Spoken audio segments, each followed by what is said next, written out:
que a gente tem visto nessa pecuária moderna hoje, na evolução da pecuária, nessa pecuária tecnológica? O que a gente tem visto? A gente tem visto animais com condições alimentares cada vez melhores, animais com condições ambientais cada vez melhores, animais que são submetidos a manejos inteligentes, como, por exemplo, o manejo nada nas mãos.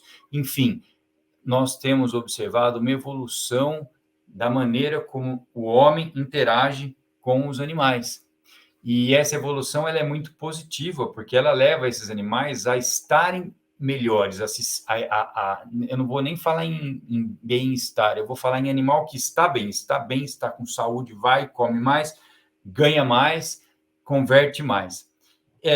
Outra coisa que é importante, né, se a gente parar e pensar, em termos de negócio, hoje, como é que é? Se você comparar 2019 com 2021, em 2019, uma arroba custava R$ 150, uma aproximação. Hoje, uma arroba custa R$ 300, aproximadamente. De 150 para 300, dobrou. A valorização é de 100%. E nesse cenário de arroba valorizado, o que acontece? O que você tem no pasto lá, o capital que está lá no pasto, no confinamento, é o dobro. O capital imobilizado, no pasto também, mas o capital imobilizado que você tem dentro do confinamento hoje, dobrou. Se eu tenho o dobro do capital imobilizado ali, o meu risco também aumentou muito.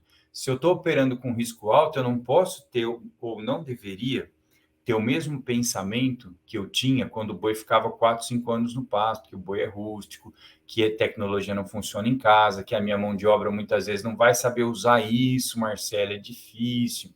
E, na realidade, o que nós temos hoje visto é que os próprios funcionários, os membros das nossas equipes, eles também têm acesso à tecnologia, eles estão com o celular na mão e quiçá, ouvindo a gente hoje, e buscando informação, e também querendo trabalhar melhor.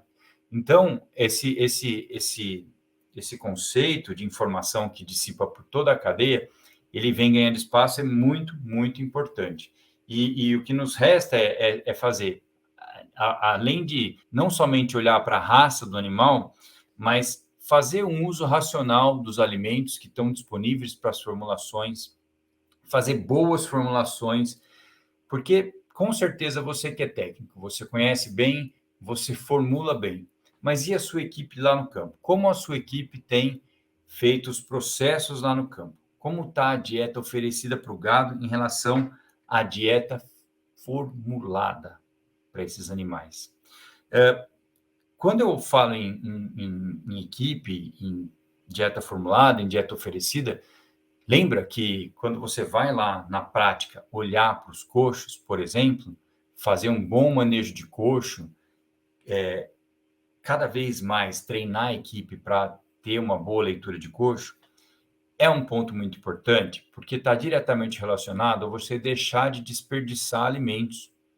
Deixar de desperdiçar alimentos e deixar de perder dinheiro com desperdício do alimento.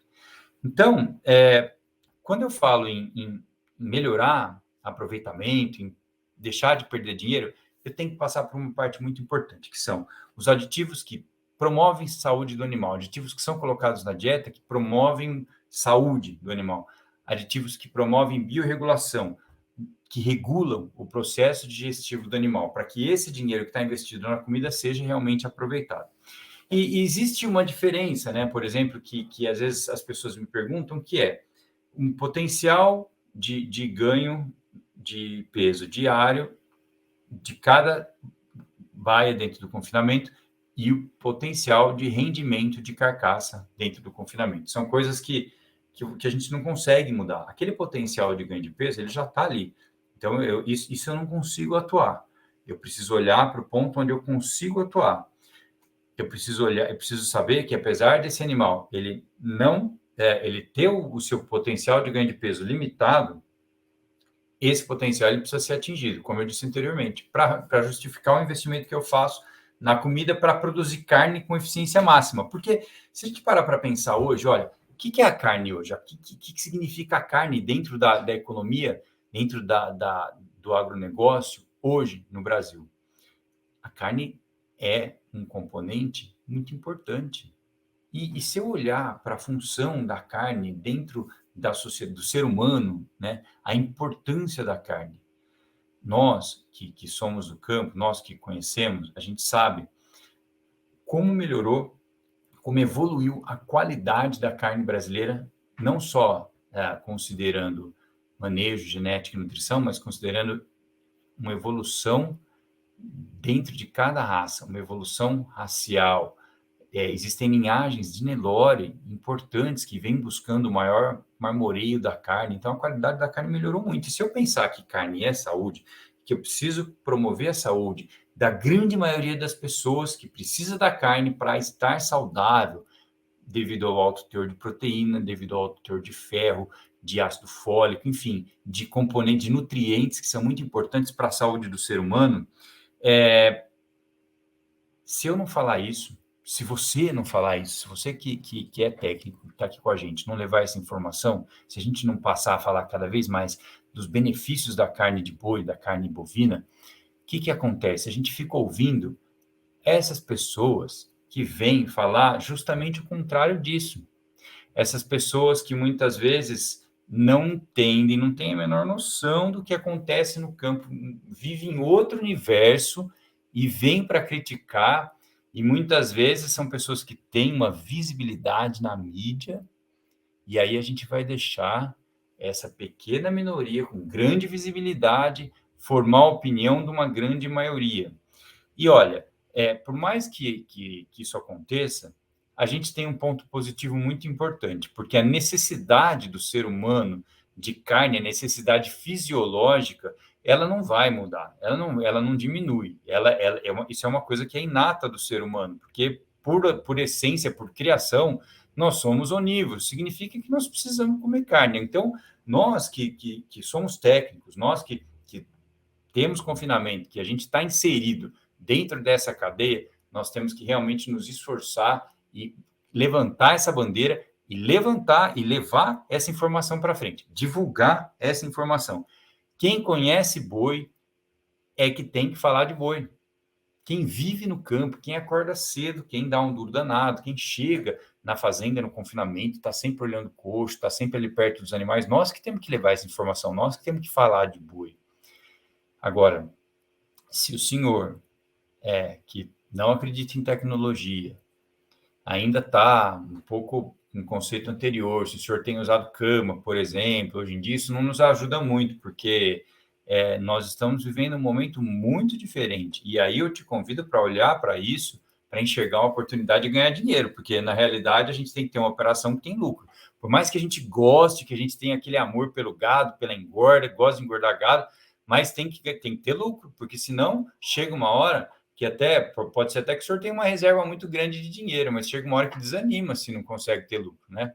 Então, hoje, o meu convite eu vou entrar em algumas ferramentas, como a gente já começou a falar, consideradas tecnologias que são implementadas gradativamente para te levar para uma zona de lucro maior, para te levar a produzir uma arroba a mais em cada boi dentro do ciclo de confinamento. Bom, para quem acha que boi cruzado não responde bem à tecnologia, eu vou contar para vocês o caso do senhor Teovino.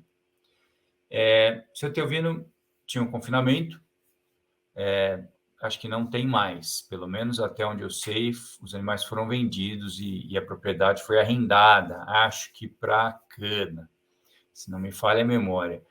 E ele sempre teve boi cruzado, sempre gostou de comprar os animais cruzados com valor de arroba de arroba de boi magro mais menor, né, animais mais baratos.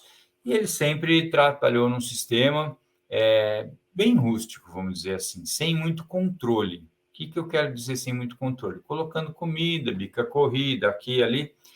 E aí isso vai dando certo, e de repente chega um ano que morre um boi, morre 2, morre 3, ou seja, o manejo nutricional adotado naquela propriedade não foi suficiente para manter a segurança dos animais e ele começou a perder animais. Então, seja cruzado, seja cruzamento industrial, seja Nelore, tem que ter manejo, tem que ter um mínimo de tecnologia necessária para fornecer qualidade e ganho de peso para esses animais. Aí você vai falar assim, Marcelo, aqui em casa Não morre boi não, viu? Aqui em casa a gente tem tudo muito bom, a gente está aqui há muito tempo já na operação, aqui em casa não tem esse problema não, aqui não morre boi não. Tá bom, isso é ótimo, excelente. Se você não perde animais no confinamento, já é um ótimo começo.